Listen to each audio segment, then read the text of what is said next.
Hi traders, welcome back. കഴിഞ്ഞ ദിവസം മാർക്കറ്റിൽ അനാലിസിസ് ചെയ്യുന്ന സമയത്ത് നമുക്ക് ഒരു കാഴ്ചപ്പാടുണ്ടായിരുന്നു. 52,600 മുകളിൽ ക്യാൻഡിൽ ക്ലോസിങ് തന്നു കഴിഞ്ഞാൽ മേലേക്ക് ടാർഗറ്റ് ചെയ്യാമെന്നുള്ളതായിരുന്നു. 52,000 താഴെ വന്നു കഴിഞ്ഞാൽ ഡേയിലോ ടെസ്റ്റ് ചെയ്യാൻ, അല്ലെങ്കിൽ 51,773 എന്നുള്ള ലെവലിലായിരുന്നു നമ്മൾ ടാർഗറ്റ് ചെയ്യുന്നത്.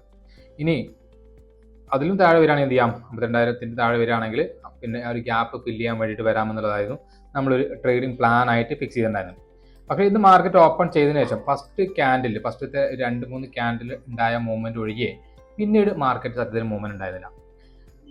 നിഫ്റ്റിയിലൊക്കെ പ്രീമിയം ₹1 പോലും കയറി, അല്ലെങ്കിൽ 10 രൂപയുടെ ഉള്ളിൽ അങ്ങോട്ടും ഇങ്ങോട്ട് കടന്ന് ട്രേഡ് ചെയ്യാന്നല്ലാതെ കാര്യമായിട്ട് ഒരു മൂവ്മെന്റ് തന്നിട്ടുണ്ടായിരുന്നില്ല. സാധാരണ പുട്ചേറിലേക്ക് പ്രീമിയം വരുന്ന സമയത്ത് ഫ്യൂച്ചറിന്റെ ചാർട്ടാണെങ്കിലും ശരി, സ്പോട്ട് ചാർട്ടാണെങ്കിലും ശരി, താഴേക്ക് വരുന്ന സമയത്ത് പോലും എന്തുണ്ടായിരുന്നു, പ്രീമിയം പുട്ചേറിൽ കയറാണ്ട് നിൽക്കുന്ന സിനാരിയോ. അതേപോലെ കോൾ സൈഡിലേക്ക് കയറുന്ന സമയത്ത് രണ്ടിൻ്റെയും പ്രീമിയം ഒരുമിച്ച് കയറുന്ന ഒരു സിനാരിയോ ഉണ്ടായിരുന്നു. കോളിൻ്റെയും പുട്ടിൻ്റെയും 24,000 കോളിൻ്റെയും പുട്ടിൻ്റെയും 24,100 കോളിൻ്റെയും പുട്ടിൻ്റെയും ഒരുമിച്ച് പ്രീമിയം ഈ 20 രൂപയുടെ അടുത്തൊക്കെ ഒരു സൈഡിൽ കയറിക്കൊണ്ടിരിക്കുന്നുണ്ടായിരുന്നു. എന്തുകൊണ്ടാണെന്നറിയില്ല, പക്ഷേ അങ്ങനെ സിനാരിയോ ഉണ്ടാക്കി എന്നുള്ളതുകൊണ്ട് നമ്മൾ ട്രേഡുകൾ പ്ലാൻ ചെയ്തിട്ടുണ്ടായിരുന്നു. ആ ഒരു ട്രേഡ് നമുക്ക് എടുത്തു. പിന്നെ സ്പോട്ടിൽ അല്ലെങ്കിൽ പ്രീമിയം മെൽറ്റിംഗ് മുഖാന്തരം നമുക്ക് എന്ത് ചെയ്തു, ലോസ് അടിച്ചു എന്നല്ലാതെ വേറെ ലോസ് ഒന്നും വന്നിട്ടില്ല. കാരണം നമ്മൾ പ്ലാൻ ചെയ്തത് ഇതിന്റെ മുകളിലാണ് ട്രേഡ് പ്ലാൻ ചെയ്തത്. 60 രൂപയുടെ മുകളിൽ എൻട്രി വന്നാൽ, 24,000 കോളിന്റെ പ്രീമിയം 60 രൂപയുടെ മുകളിൽ എൻട്രി വന്നാൽ നമ്മൾ ഇതിന് താഴെ സ്റ്റോപ്പ് ലോസ് വെച്ചിട്ടാണ് ട്രേഡ് പ്ലാൻ ചെയ്തത്. ഈ ഒരു ലെവലിൽ സ്റ്റോപ്പ് ലോസ് വെച്ചിട്ടാണ് ട്രേഡ് പ്ലാൻ ചെയ്തത്. ഈ ഒരു ലെവൽ വരെ 24,100 അല്ലെങ്കിൽ 98 വരെയൊക്കെയായിരുന്നു നമ്മൾ ടാർഗറ്റ് പ്ലാൻ ചെയ്യുന്നത്. പക്ഷേ മാർക്കറ്റിന് എന്ത് ചെയ്തില്ല, ഷാർപ്പായിട്ട് ഒരു സൈഡ് വൈസ് മാർക്കറ്റ് എന്നേ പറയാം. നിഫ്റ്റി, ബാങ്ക് നിഫ്റ്റി, പിൻ നിഫ്റ്റി എല്ലാ സ്ക്രിപ്റ്റുകളും ഒരേപോലെ തന്നെയാണ് മൂവ് ചെയ്തത്.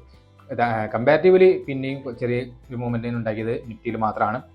അപ്പോൾ ഇന്ന് ഇത്രയധികം ഡൗൺ സൈഡ് വരിക, അല്ലെങ്കിൽ ഫസ്റ്റ് 1-2 ക്യാൻഡലിൽ ഹോൾഡ് ചെയ്യുന്ന നിഫ്റ്റിയുടെ പ്രീമിയം അവർ ഇന്നലത്തെ ക്ലോസിങ്ങിൽ ഹോൾഡ് ചെയ്യുന്ന കണ്ടപ്പോഴാണ് നമ്മൾ സത്യം പറഞ്ഞാൽ മാർക്കറ്റ് തിരിയാം, 24,205 അല്ലെങ്കിൽ 24,250 വരേക്ക് വരാം എന്നുള്ളൊരു കൺസെപ്റ്റിലാണ് മാർക്കറ്റ് നിന്നത്. പക്ഷേ മാർക്കറ്റ് ഒരിക്കൽ പോലും ആ ലെവലുകൾ എത്തിയിട്ടില്ല എന്നതാണ്.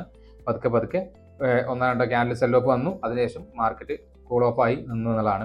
അപ്പോൾ അടുത്ത ദിവസങ്ങളിൽ ഇനി സംഭവിക്കാൻ പോകുന്ന ഒരു സിനാരിയോ എന്ന് പറയുന്നതും എന്ത് തന്നെയാണ്, നമുക്ക് പിന്നെ നിഫ്റ്റിയിൽ ആണെങ്കിലും എന്ത് ചെയ്യണം, ഈ ഒരു ലെവൽ ബ്രേക്ക് ഔട്ട് തന്നാൽ മാത്രമേ എന്ത് ചെയ്യാൻ പറ്റുള്ളൂ, മേലേക്ക് ട്രേഡ് പ്ലാൻ ചെയ്യാൻ പാടുള്ളൂ.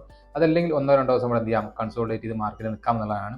അതിനൊരു കാരണം എന്ന് പറയുന്നത് 23,085 24,222 വരേക്ക് ഏകദേശം 1,200 പോയിന്റോളം നമുക്ക് എന്ത് ചെയ്തിട്ടുണ്ട്, മാർക്കറ്റ് കഴിഞ്ഞ 3 ദിവസം കൊണ്ട് അല്ലെങ്കിൽ 4 ദിവസം കൊണ്ട് വന്നിട്ടുണ്ട് എന്നുള്ളത് തന്നെയാണ്.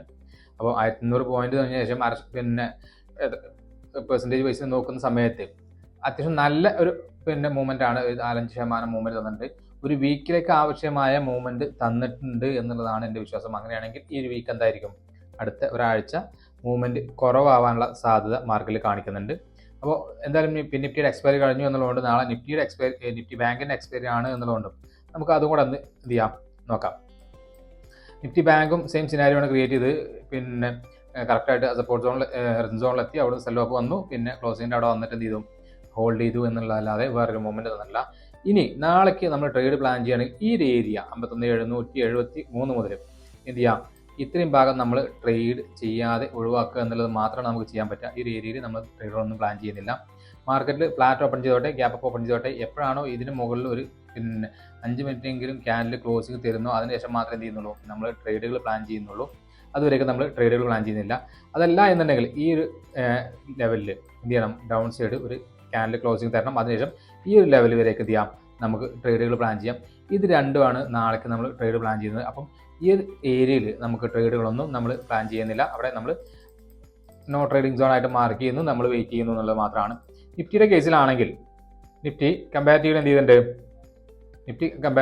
നിഫ്റ്റി കമ്പാരിറ്റീവ്ലി നമുക്ക് തന്ന ഒരു സിനാരിയോ എന്ന് പറയുന്നത് സെയിം മുമ്പ് ഉണ്ടാക്കിയ ഒരു ക്യാൻഡിൽ എന്താണോ അതിൻ്റെ ഹൈ ലോ അല്ലെങ്കിൽ ഈക്വലി ടെസ്റ്റ് ചെയ്ത് ലോയും ഹൈയും ടെസ്റ്റ് ചെയ്ത് അവിടെ ക്ലോസ് ചെയ്തു എന്നുള്ളത് തന്നെയാണ്.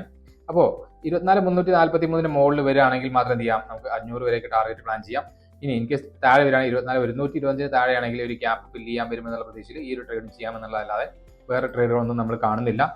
അപ്പം നമ്മളെ സംബന്ധിച്ച് മാർക്കറ്റിൽ നാളെ ഗ്യാപ്പ് അപ്പിലാണോ ഗ്യാപ്പ് ഡൗണിലാണോ ഫ്ലാറ്റ് ഓപ്പണിംഗ് ആണോ എന്നുള്ളതാണ്. നാളെ ഫ്ലാറ്റ് ഓപ്പണിംഗ് ചെയ്ത് കഴിഞ്ഞാൽ നമുക്ക് എന്ത് ചെയ്യാം, ലോ ബ്രേക്ക് ചെയ്യുകയാണെങ്കിൽ അങ്ങോട്ട് ട്രേഡ് ചെയ്യാം, ഹൈ ബ്രേക്ക് ചെയ്യുകയാണെങ്കിൽ മേലേക്ക് ട്രേഡ് ചെയ്യാം. പക്ഷേ അതല്ലാത്ത കേസിൽ എന്തില്ല, വലിയ ഗ്യാപ്പ് അപ്പിൽ ഇവിടെ ഇപ്പം നാളെ മാർക്കറ്റ് ഓപ്പൺ ചെയ്താൽ പ്രോബബിലിറ്റി എന്ന് പറയുന്നത് ഫസ്റ്റ് സെൽ ഓപ്പിന് ശേഷം തിരിച്ച് കയറാനാണ്.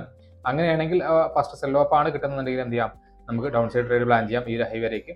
അതിനുശേഷം എന്ത് ചെയ്യാം, മാർക്കറ്റ് ഈ ഇവിടെ സപ്പോർട്ട് എടുക്കുകയാണെങ്കിൽ തിരിച്ചുള്ള ട്രേഡുകളും നമുക്ക് പ്ലാൻ ചെയ്യാൻ പറ്റും. അതല്ലാതെ വേറെ ട്രേഡുകളൊന്നും നമുക്ക് പ്ലാൻ ചെയ്യാൻ പറ്റുന്ന ഒരു കണ്ടീഷനിലല്ല മാർക്കറ്റ് ഉള്ളത് എന്നതാണ്. ഈ ചെറിയ ഗ്യാപ് ഡൗൺ ആയിക്കോട്ടെ, വലിയ ഗ്യാപ് ഡൗൺ ആയിക്കോട്ടെ, നമ്മൾ ഒരു പ്രൈസ് ആക്ഷൻ ഫോം ചെയ്തതിനു ശേഷം മാത്രമായിരിക്കും എന്ത് ചെയ്യുക, ട്രേഡുകൾ പ്ലാൻ ചെയ്യുക. കാരണം മാർക്കറ്റ് ഇപ്പം നിൽക്കുന്ന ലെവലുകൾ ഹോൾഡ് ചെയ്യാനുള്ള സാധ്യത കൂടുതലാണ്. വലിയ മൂവ്മെന്റുകൾ നമ്മൾ എക്സ്പെക്ട് ചെയ്യുന്നില്ല.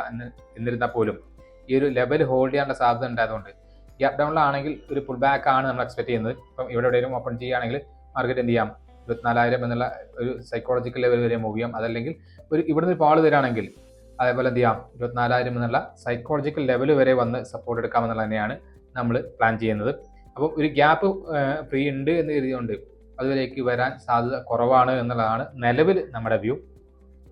ഇനി ബാക്കി നാളെ നമ്മൾ മാർക്കറ്റ് ഓപ്പൺ ചെയ്യുന്നത് എവിടെ ഓപ്പൺ ചെയ്യുന്നു എന്നുള്ളത് ഡിപ്പെൻഡ് ചെയ്തായിരിക്കും നമ്മൾ ഏറ്റവും കൂടുതൽ ട്രേഡുകൾ പ്ലാൻ ചെയ്യാൻ പറ്റുള്ളൂ. ഇതിന്റെ മുകളിലാണ് ഓപ്പൺ ചെയ്യുന്നത് എന്നുണ്ടെങ്കിൽ, അല്ലെങ്കിൽ ഈ ഏരിയ വന്നിട്ട് മാർക്കറ്റ് ചെയ്യുന്നുണ്ട്, നമുക്ക് ഇന്നത്തെ ഹൈ ബ്രേക്ക് ചെയ്യുകയാണെങ്കിൽ മാത്രം നമുക്ക് എന്ത് ചെയ്യാം, നമുക്ക് ഈ ലെവൽ വരേക്ക് ട്രേഡുകൾ പ്ലാൻ ചെയ്യാൻ പറ്റും. ഫ്ലാറ്റ് ഓപ്പണിംഗ് കൂടെ ചെറിയ ഗ്യാപ്പിലാണെങ്കിൽ നമുക്ക് ഈ ലെവൽ വരെയൊക്കെ ട്രേഡ് പ്ലാൻ ചെയ്യാം. അതല്ല എന്നുണ്ടെങ്കിൽ നമ്മൾ ഡൗൺ സൈഡ് ട്രേഡുകൾ കാര്യമായിട്ട് പ്ലാൻ ചെയ്യുന്നില്ല എന്നുള്ളതാണ്. ഇതൊക്കെയാണ് നാളേക്കുള്ള നമ്മുടെ മാർക്കറ്റിന്റെ അനാലിസിസ് എന്ന് പറയുന്നത്, നാളേക്കുള്ള നമ്മുടെ മാർക്കറ്റിന്റെ വ്യൂ എന്നുള്ളത്. പ്രോബബിലിറ്റി ഈ ആഴ്ച മാർക്കറ്റ് ഒരു സൈഡ് വൈസ് ആവാനാണ് സാധ്യത. അതുകൊണ്ട് രണ്ട് സൈഡും സെല്ല് ചെയ്ത് വെയിറ്റ് ചെയ്യുക എന്നുള്ളതായിരിക്കും ഏറ്റവും നല്ല ട്രേഡ് എന്ന് പറയുന്നത്. എന്തായാലും വീഡിയോ നിങ്ങൾക്ക് ഇഷ്ടപ്പെട്ടു എന്ന് വിചാരിക്കുന്നുണ്ട്. ഇഷ്ടപ്പെട്ടെങ്കിൽ തീർച്ചയായും ലൈക്ക് ചെയ്യുക, ഷെയർ ചെയ്യുക, അതേപോലെ സബ്സ്ക്രൈബ് ചെയ്യുക.